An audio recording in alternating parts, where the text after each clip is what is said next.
Handa ka na ba sa isang nakakakilabot na kwento? Sige, eto na, huwag kang matatakot ha. May isang batang lalaki na laging naliligo sa banyong katabi ng kanyang kwarto. Isang gabi, habang siya'y naliligo, naramdaman niyang may kakaibang presensya sa paligid niya.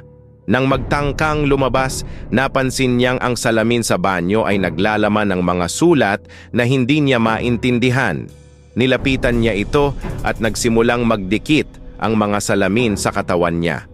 Dahan-dahan, naramdaman niyang may mga kamay na humawak sa kanyang likod. Patuloy ka bang magsusulat?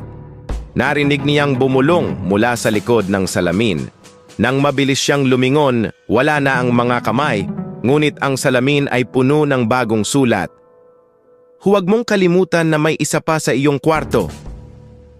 Nang bumalik siya sa kanyang kwarto, nakita niyang may isang paboritong laruan na nawawala.